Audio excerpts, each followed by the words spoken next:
¿no? Se efectivamente. hacen sobre la fe. Entonces, el día de ayer, por ejemplo, Dante preguntaba, el sacerdote que estaba exponiendo el tema era que se le habían acercado unos jóvenes y le habían dicho, bueno, pero ¿por qué tuvo que sufrir tanto Jesús? ¿Por qué tantos flagelazos? ¿Por qué tanta corona de espinas? ¿Por qué tanta cruz? O sea, ¿por qué tuvo que sufrir tanto si con un solo acto de él, porque es Dios, pudo haber redimido a toda la humanidad? Ujú. Entonces, él nos dio toda una explicación, pero que finalmente se fundaba en el amor. ¿Qué nos podrías decir al respecto? Sí, es una de las cuestiones, por ejemplo, que aborda Santo Tomás, o sea, ¿por qué fue conveniente que Jesús muriese en la cruz? Los santos varias veces han dicho, Sí. por ejemplo, que basta una sola gota de la sangre de Cristo para redimir a 1000 universos como estos Mm. y más. Entonces bastaba un pinchazo en el dedo y una sola gota de su sangre divina para redimir. Entonces, ¿por qué tomarse todo ese trabajo, todo ese sufrimiento de la cruz? Pues bien, la clave de esto es la demostración de amor. Dios quiere demostrarnos su amor al máximo y quiere ofrecernos su amor al máximo. Y Jesús dice en Juan 15:13, nadie tiene amor más grande que el que da la vida por sus amigos.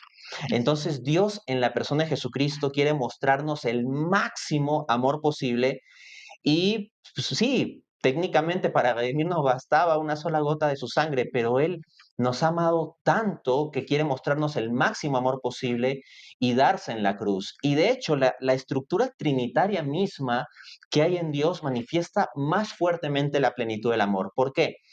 Porque yo soy padre de familia y todos los que son padres de familia van a coincidir conmigo en que, ¿qué prefiere uno? ¿Sufrir uno mismo o que sufra su hijo?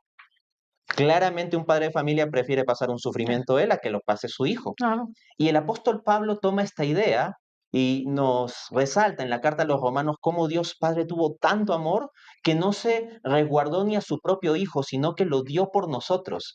Es decir, Dios Padre nos mostró mucho más amor habilitando este plan maravilloso de la muerte de Cristo en la cruz que si el mismo Padre se hubiera encarnado. Más amor es el Padre enviando a su Hijo que el Padre mismo encarnándose, ¿no? Que ahí hay una secta herética de los unicitarios que plantean una cosa rara así como que el Padre se encarna, etcétera, pero en realidad es el Padre dándonos al Hijo que nos muestra mucho más amor, así como en la prefiguración en el Antiguo Testamento de Abraham que ofrece a Isaac en el altar. Y al mismo tiempo, Dios mismo se ofrece por nosotros porque Cristo es plenamente Dios. Entonces, Dios plenamente nos da a su Hijo, porque el Padre es plenamente Dios que nos da a su Hijo, y el Hijo es plenamente Dios dándose por nosotros mismos, y esa plenitud de amor es absolutamente gigante, incomprensible, y al final nos quedamos sin palabras frente a eso. Y creo que y al final de cuentas, Dios quiere eso, dejarnos sin palabras. Sería muy fácil decir, bueno, Cristo se pinchó un dedo porque era lo más eficiente para sacar una gota de sangre y con eso nos redimió. Eso lo podemos explicar con palabras, pero lo que acabo de decir me quedo muy corto en las palabras que digo. Claro. ¿Qué nos dirías de aquellos que refutan la existencia de Dios uno y trino? Es decir, Dios Padre, Dios Hijo y Dios Espíritu Santo. Para muchos, o incluso para el pueblo judío, pues esto es algo totalmente impensable. Mm, Para nosotros es lo común. Aún no es que nos expliques el misterio de la Santísima Trinidad, pero dentro de esto, ¿qué argumento le dirías a aquellos que refutan a nuestra fe católica al decir que Dios es uno y trino? Bien, hay que entender para hablar sobre Dios la esencia de Dios. Primera Juan 4:8, Dios es amor.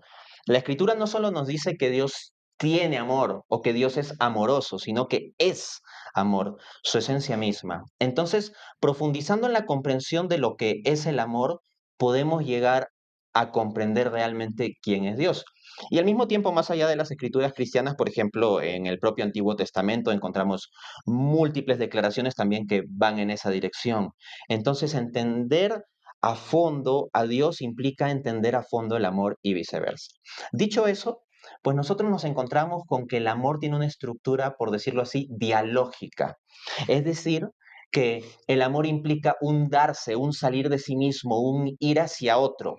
Por ejemplo, si yo meramente me amo a mí mismo y simplemente me amo a mí mismo y nada más que a mí mismo, Pues se puede hablar de un cierto amor, pero sentimos como que hay una insuficiencia, que no hay una plenitud. La plenitud del amor está en salir de sí mismo.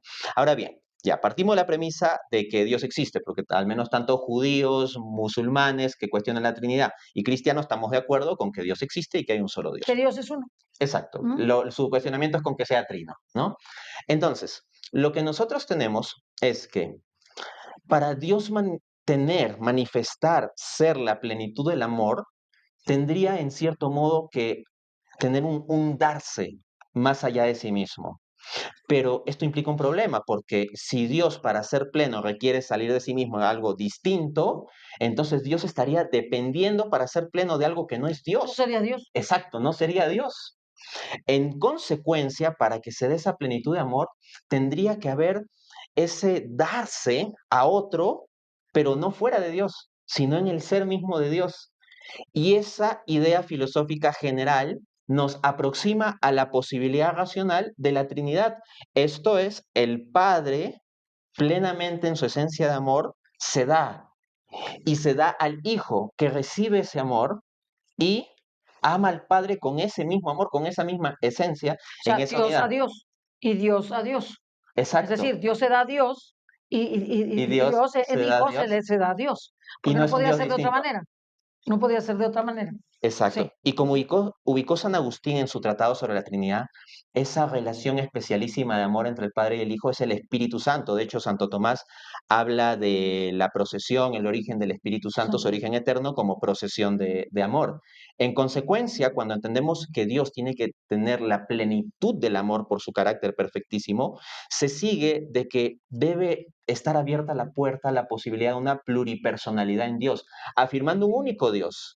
Entonces, cuando decimos Dios se da a Dios es porque Padre es Dios, el Hijo es Dios, pero no es que sean dioses distintos, sino es la misma esencia divina. Y en consecuencia tenemos una base racional que no llega a la identificación de la revelación, de decir Padre, Hijo, Espíritu Santo. O sea, yo no estoy diciendo que este puro argumento agote todo el misterio de la Trinidad o establezca todo el misterio de la Trinidad, pero sí nos da como una base racional que nos muestra que la revelación cristiana es lo más coherente.